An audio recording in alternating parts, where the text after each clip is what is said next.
નમસ્કાર દર્શક મિત્રો, આપ જોઈ રહ્યા છો ગુજરાત પ્લસ અને હું છું આપની સાથે લખન ગઢવી। અને હવે નજર કરીએ મહત્વપૂર્ણ સમાચારો પર। તો લખનૌના બાથરૂમમાં ગૌધારો અકસ્માત સર્જાયો છે। ધોરણ 12ના વિદ્યાર્થીએ 6 લોકોને કચડી નાખ્યા છે। કાનપુરના તાજેતરના જ લેબોંગના કેસ બાદ યુપીમાં પણ બીજી એવી ચોંકાવનારી ઘટના બની છે જેને જોઈને પણ રૂહ કાપી ઉઠે છે।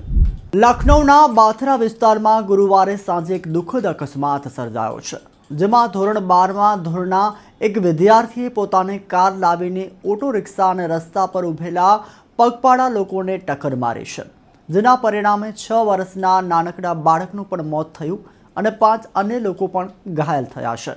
વિદ્યાર્થી શાળાની વિદાય પાર્ટીમાં પરત ફરી રહ્યો હતો અને આ ઘટના કાનપુર રોડ પર હનુમાન મંદિર પાસે આશરે સાંજે 6 વાગ્યાની આસપાસ બની છે। અકસ્માત બાદ વિદ્યાર્થી ઘટના સ્થળેથી ફરાર થઈ ગયો હતો, જ્યારે પોલીસે કાર કબજે કરી લીધી છે અને તપાસ પણ ચાલુ કરી છે। આ ઘટના કાનપુરના તાજેતરના જ લેબોંગના કેસ બાદ યુપીમાં પણ બીજી એવી ચોંકાવનારી રોડ હિંસામાં પણ ચર્ચામાં આવી છે। હાલ સમાચારોમાં બસ આટલું જ। વધુ સમાચારો માટે જોતા રહો ગુજરાત પ્લસ। નમસ્કાર।